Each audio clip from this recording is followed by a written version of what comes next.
चलो देखना, हम लोग स्वर्ण वर्ण को देख लिए थे। आज जो हम लोग देखने वाले हैं वो कौन सा वर्ण है? व्यंजन वर्ण है, ठीक ना। व्यंजन वर्ण, व्यंजन को एक और तरीका से लिख सकते हैं,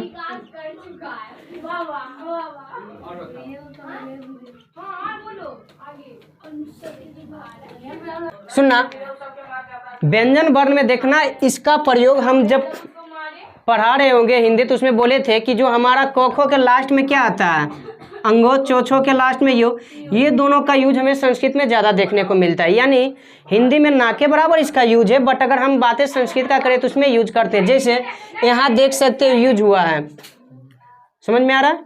ये हमारा व्यंजन वर्ण। अच्छा, व्यंजन वर्णों की संख्या कितनी है? व्यंजन वर्णों की संख्या 11 नहीं, 43 व्यंजन वर्ण की, हाँ, सब मिला के होगा 52।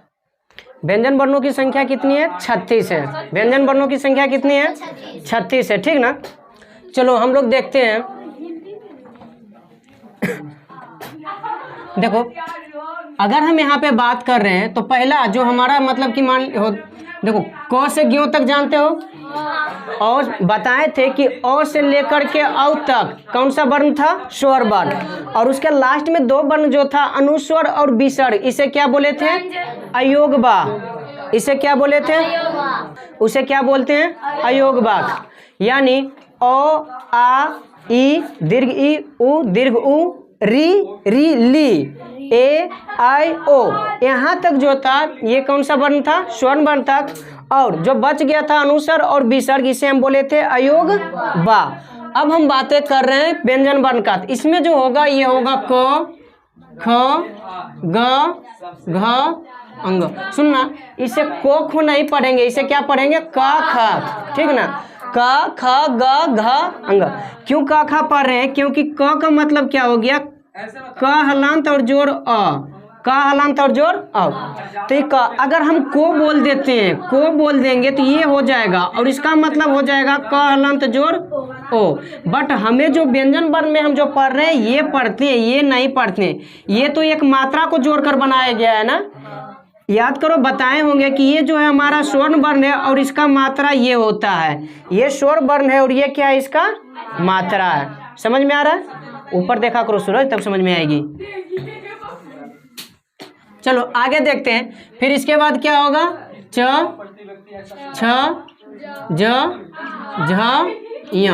अच्छा, झ बहुत व्यक्ति है इस तरह से भी लिखता होगा, इसको भी हम झा ही पढ़ते हैं। इसको क्या पढ़ते हैं? जैसे एक डालडा हमारा झूला का आता है, उसमें देखना ये लिखा हुआ रहेगा, झूला की कंपनी का डालडा आता है ना। अगला अगर हम बात करें तो ट ठ ड ढ न। अच्छा, यहीं पर ये दो चीज का और बात कर लेते हैं। इसको बड़ी रो पढ़ते हैं। अगर ड के नीचे हम बिंदा देते हैं तो उसे क्या पढ़ते हैं? बड़ी रो। और एक ये होता है जो कि आप लोग ढक्कन में यही लिखते हैं, नीचे बिंदा दे करके। उसके बाद अब बात करें तो त थ द ध न। फिर ये प फ व भ म बो, ठीक है ना। फिर य र ल वो, तालब सो मुदंत सो दंत सो। यहाँ तक समझ में आया है? सुनना, अब देखते जाना। यहाँ देखना, ये टोटल का अगर हम काउंट करें तो ये कितनी संख्या इसकी हो जाएगी? 1 का 5, तो 5 को लिखा हुआ होगा। सॉरी, यहाँ तक हमें पहले काउंट करना है, यहाँ तक ही। तो कितना हो जाएगा? 25। और ये कितना है भाई? 25। ये 25 वैसे वर्ण है, जब भी हम ये सबको बोलेंगे तो हमारा जीभ कहीं ना कहीं जा कर के टच करेगा। फिर से सुनना, हमारा जो जीभ है, टंग जो है, वो कहीं ना कहीं जा कर के क्या करेगा? टच करेगा, यानी स्पर्श करेगा। इसीलिए इस 25 को हम बोलते हैं स्पर्श वर्ण। क्या बोलते हैं? समझ में आ रहा ना? तो इस 25 को हम क्या बोल देंगे? स्पर्श वर्ण। यहाँ तक समझ में आया? अब सुनना, एक क ख ग घ अंगो अगर हम बोलते हैं तो इसका पहला वर्ण क्या है? क। तो इसको बोलेंगे क वर्ग। इसको क्या बोल देंगे? क वर्ग। इसका च छ ज झ ञ का पहला वर्ण, तो इसको क्या बोलोगे? चवर्ग। ट ठ ड ढ न का पहला, तो इसको क्या बोलोगे? त थ द ध न का पहला, तवर्ग। प फ ब भ म का पवर्ग। उम्मीद करते हैं यहाँ तक समझ में आ गया होगा। तो ये 5 गो हुआ ना। तो सुनना, हम अगर ये कहते हैं कि क्या कवर्ग स्पर्श वर्ण होगा, तो हाँ या ना? होगा। ये 5 में से यानी और ये 25 में से कुछ भी बोला तो स्पर्श वर्ण होगा, क्योंकि स्पर्श वर्णों की संख्या कितनी है? 25 है। 25 हमारे स्पर्श वर्ण है, जिसमें से ये कवर्ग, चवर्ग, टवर्ग, तवर्ग और पवर्ग। कहने का मतलब क्या है? मान लो इतने सारे बैठे हुए, मान लो सभी 9th क्लास का हो, तो हम क्या बोलेंगे? ये एक 9th क्लास है, यानी वर्ग 9th है। सेम इसी के जैसे बाहर बैठे हुए रहेंगे वो 10th का रहेगा, तो उसे हम क्या कहेंगे? 10वें वर्ग का है। यानी एक अलग भाग में बांट देने से जो बनता है उसी को हम क्या कह देते हैं? वर्ग। ये सभी को अलग भागों में बांटा गया। अब सुनना, अलग भागों में बांटने की जरूरत क्यों पड़ी? उच्चारण के अनुसार से। किसके अनुसार से? अब उच्चारण क्या है? तो उच्चारण का मतलब ये है कि जीव कहाँ स्पर्श कर रहा है, हमारा जीव कहाँ स्पर्श, या वो जो आवाजें निकल रही हमारे मुख से वो कहाँ से निकल रहा है। जैसे तुम होठ पूरे सटा करके क ख पढ़ सकते हो, पढ़ के दिखाओ। खुल रहा ना, होठ खुल रहा ना। इसका अर्थ है कि हम सभी भी कामों को अलग अलग तरीके से करेंगे, यानी सभी वर्णों का उच्चारण हमारे अलग अलग अंग से होता है, अलग अलग अंग से होता है। क्या यहाँ तक सबको समझ में आ रहा है? चलो यहाँ तक ठीक है। अब सुनना, यहाँ देखो ये जो बच गया य र ल वो, इसको बोलते हैं अंतस्थ वर्ण। क्या बोलेंगे?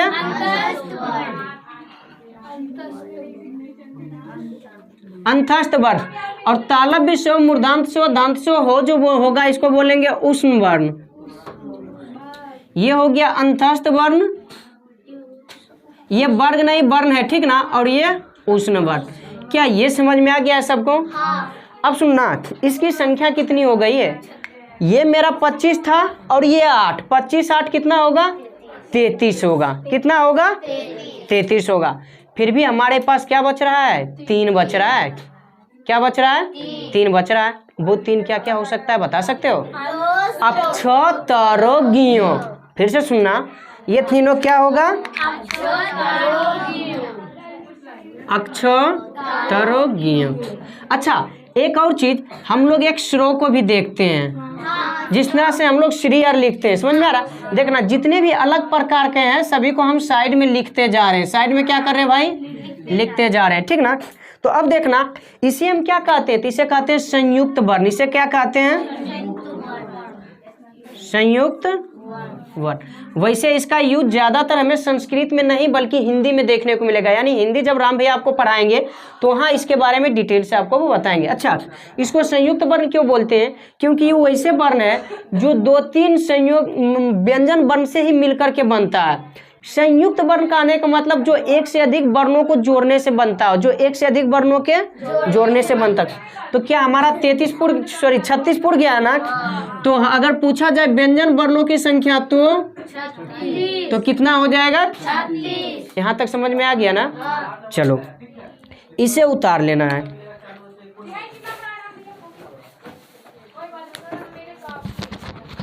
तो स्वर वर्ण को कितने भागों में बांटा गया है? कौन कौन था? ह्रस्व स्वर, दीर्घ स्वर और प्लुत। और अगर व्यंजन वर्ण को पूछा जाएगा तो कितने भागों में बटा है? 4 भाग में। देख सकते हो, स्पर्श वर्ण, अंतस्थ वर्ण, ऊष्म वर्ण और संयुक्त वर्ण। अच्छा, ये सब क्या इसका भाग में बटा हुआ है? नहीं। स्पर्श वर्ण को ही वर्गों में बांट दिया गया। स्पर्श वर्ण को वर्गों में बांट दिया गया। बट ये सभी के सभी क्या स्पर्श वर्ण क्यों कह रहे हैं? क्योंकि हमारे जीव कहीं ना कहीं जा करके क्या कर रहा है, यानी शरीर के किसी न किसी भाग को स्पर्श कर रहा है, इसलिए हम इसे क्या कहें? स्पर्श वर्ण। अंतस्थ वर्ण इसको क्यों बोले हैं? क्योंकि ये शरीर मतलब हमारे जो जीव होते हैं वो कहीं पर भी जा करके स्पर्श नहीं करते। जैसे अगर बोल करके भी देख सकते हो या, लेकिन याद रहे यो नहीं बोलना है, या होता है य, र, ल, व। अगला ऊष्म वर्ण। इसको ऊष्म वर्ण क्यों कहते हैं? ऊष्म मतलब क्या होता है? उस मतलब एक प्रकार का गर्मी होता है। क्या होता है भाई? गर्म को व्यक्त करते हैं। यानी ये ऐसे वर्ण है जिसको बोलने में गर्म महसूस होता है, यानी कुछ ना कुछ क्या होता है, गर्मी, या कह सकते हो एक लंबा समय लेता है। और संयुक्त वर्ण क्यों इसे क्यों कहते हैं? क्योंकि ये एक से मतलब दो से अधिक वर्णों से मिलकर के बनाया गया, दो या दो से अधिक वर्णों से मिलकर के बनाया गया, जिसमें से बता चुके हैं ये दोनों हमारा कहाँ आता है, तो ये दोनों हमारा इसमें टवर्ग में ही आ जाता है। और अगर ये जो है झो को ही हम दूसरे तरीका से लिखने, और स्रो जो है ये भी किसका एक भाग है? संयुक्त वर्ण का है, संयुक्त वर्ण का ही है। लेकिन हम इसे क्या करते हैं, मतलब कब व्यंजन वर्ण में, यानी कि कब इसमें यूज ना करके हम इसे एक अलग तरीके से यूज करते हैं। अगर मान लिया जाए कोई पूछ दिया कि क्या स्रो इसका भाग होगा या नहीं, तो हम कह देंगे हाँ ये स्वर वर्ण का भाग होगा, ठीक ना। अगर वैसी बात होगा तो फिर ये दोनों भी हमारा इसका भाग हो जाएगा, ये दोनों भी किसका भाग हो जाएगा? क्यों भाई? क्योंकि देखो स्रो का यूज कर रहे हैं श्री लिखने में, स्रो का यूज कहाँ कर रहे हैं? श्री लिखने में, श्रवण लिखने में। अच्छा, इसको श्रवण नहीं पढ़ना, इसको श्रवण पढ़ना है। क्या पढ़ना? श्रवण। श्री, राजश्री, राजश्री भी सुने होंगे, श्रेया, श्रेया, राजश्री, श्रावण। सावन हम लोग बोल देते हैं, लेकिन रियल में उस श्रावण लिखा था। क्या लिखा था? श्रावण। कैलेंडर में जाके देखना ही श्रावण लिखा था, ठीक ना। अगला अगर इसका बात करें, हम इसका कहाँ यूज करते हैं, तो देखो सड़क लिखो, इसका यूज करते हैं ना। और इसका भी देखो डी ही होता है। अगर हम इसका बात करें तो इसका ढक्कन, इसका इस तरह से यूज करते हैं, ठीक ना। तो ये तीनों भी हमारा इसी का भाग है, जिसमें से कि हिंदी में आपको बताया गया होगा कि ये 39 हो जाता है, ये तीनों भी हिंदी में आकर के जुट जाता है। हिंदी में ये दोनों और ये तीनों जुटता है, इसे 36 और 3 जुट जाएगा तो क्या हो जाएगा? 39। समझ में आया? 13 को क्या था, सॉरी देना उठा करके थोड़ा सा, 13 को स्वर्ण वर्ण पढ़े थे। ओ, आ, ई, दीर्घ ई, उ, दुर्ग उ, री, ली, ये बोले थे ना, ये दोनों होता है। ली, ए, आई, ओ, आओ। आई भी बोल दिए कि अनुस्वर और विसर्ग, ये अयोग बा, ये अयोग बा मतलब कि वर्ण के योग है ही नहीं, वर्ण के योग है ही नहीं। तो ये 13 हो गया, ये कितना हो गया? 13। सुनना, हमारा अगला जो है वो है घोष वर्ण। कौन सा वर्ण है? घोष वर्ण। और एक होता है अघोष वर्ण, और एक क्या है? घोष वर्ण और अघोष वर्ण ये भी हमारा व्यंजन वर्ण का ही एक भाग है, लेकिन मुख्य रूप से वही 4 गो था। कौन कौन 4? अगर पूछ दिया व्यंजन वर्ण को कितने भागों में बांटा गया, कितना भाग? 4। कौन कौन था? स्पर्श वर्ण, अंतस्थ वर्ण, उष्ण वर्ण, संयुक्त वर्ण। समझ में आ गया ना? ये 4 गो ही था। अच्छा, ये पूछ दे कि स्पर्श वर्ण में कुल कितने वर्णों की संख्या? 25। अंतस्थ वर्ण में वर्णों की संख्या 4। उष्ण वर्ण में वर्णों की संख्या 4। और अगर स्पर्श वर्ण में वर्णों की संख्या 3 होता। यहाँ तक क्लियर सबका हो गया ना? चलो आगे देखना। आगे जो होता है ये हमारा होता है घोष वर्ण और अघोष वर्ण। तो घोष वर्ण और अघोष वर्ण क्या है? तो अभी हम जो स्पर्श वर्ण पढ़े, अंतस्थ वर्ण पढ़े और जो उष्ण वर्ण पढ़े, यही सबको मिला करके कुछ कुछ भागों में बांट दिया गया है, जिसमें से घोष वर्ण है और क्या हमारा अघोष वर्ण है। जैसे थोड़ा इसको दूर लिखते हैं तब क्लियर होगा।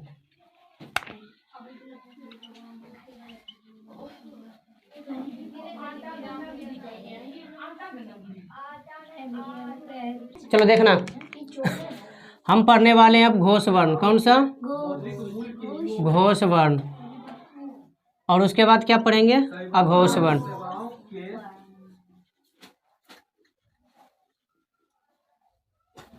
घोष वर्ण और अघोष वर्ण। तो सबसे पहले ये बताना, स्पर्श वर्णों की कुल कितनी संख्या है? 25। उसे कितने भागों में बांटा गया है? 5। किस रूप में? वर्ग के रूप में। किस रूप में? वर्ग के रूप में। कौन कौन सा वर्ग?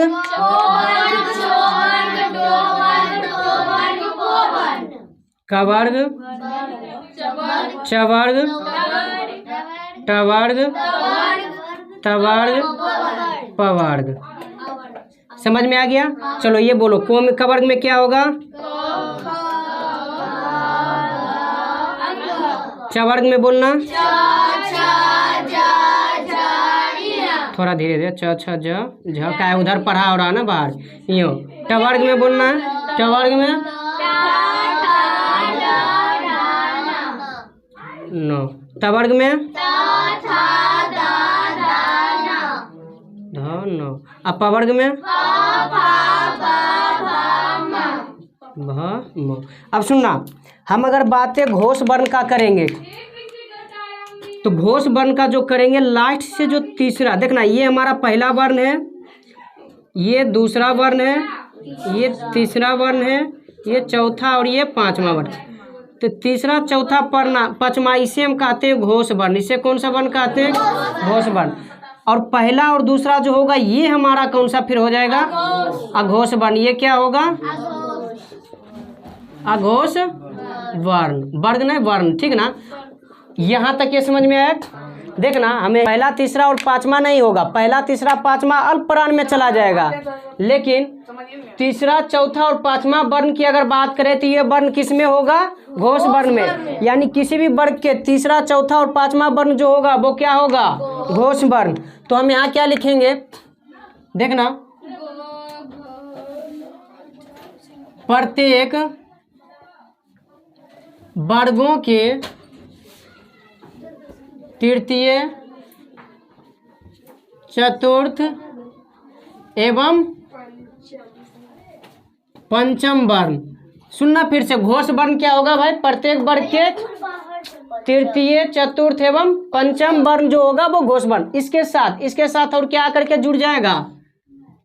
उस अंतस्थ वर्ण। क्या? अंतस्थ वर्ण। और एवं हो। जैसे, अच्छा तो इसकी संख्या कुल कितनी हो जाएगी?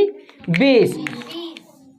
यहाँ से 15 और 4 यहाँ से 19 और 1 20, यानी इसकी संख्या जो हो गई वो 20। अच्छा बताना, टोटल वर्ण जो है वो कौन कौन होगा? ग, घ, अंग, फिर ज, झ, य, फिर ड, ढ, न, उसके बाद द, ध, न, उसके बाद ब, भ, म, उसके बाद य, र, ल, वो और हो। यहाँ तक सबको समझ में आया? फिर से सुनना, याद ना रहे तो कवर चवर टवर तवर पवर लिख देना। लास्ट के पीछे से 3 गो जो होगा वो घोष का, वो क्या होगा? घोष। और आगे वाला अघोष का, पीछे वाला घोष का, आगे वाला पीछे का तीनों घोष का और आगे वाला दोनों अघोष का। लेकिन इसके साथ जो है और भी जुट जाएगा क्या? अंतस्थ। अंतस्थ में य, र, लो, वो और एक उष्ण वाला हो जुड़ेगा। तो इसमें जो उष्ण वाला वो होगा कौन बचेगा? तालब सो, मूर्धन्य सो, दंत सो, तालब सो, मूर्धन्य सो, क्योंकि हो तो उसके पास चला गया ना। तो बताना, अघोष वर्ण में वर्णों की इसमें क्या बोलेंगे? प्रत्येक वर्ण के प्रथम और द्वितीय वर्ण। प्रत्येक वर्गों के प्रथम एवं द्वितीय वर्ण, प्रथम एवं द्वितीय वर्ण तथा, सुनना इसको ऐसे लिख दो, हो को छोड़कर उष्ण वर्ण, हो को छोड़कर, क्योंकि हो को छोड़ देंगे तो यही 3 गो वर्ण बचेगा ना। या सीधे लिख दो तालव्य सो, मूर्धांत सो, दंत सो। अच्छा, कितने व्यक्ति इसको पो वाला सो बोलते हो? कोई नहीं बोलते हो। इसको पो वाला सो, पो वाले सो नहीं, इसे क्या बोलना है? मूर्धांत सो, मूर्धांत सो, ठीक ना? तो सुनना, तो इसकी संख्या कितनी हो जाएगी? 5 दूना 10 3 13, 10 3 13। इसकी संख्या 13। कौन कौन होगा बोलते जाओ? क, ख, च, छ, ट, ठ, त, थ, प, फ, उसके बाद तालब सो, मूर्धांत सो, दंत सो। उम्मीद करते हैं यहाँ तक सबको समझ में आ गया होगा। अगर समझ में आ गया है तो ये उतार लो और यहाँ से उतारने के बाद घर चले जाना है।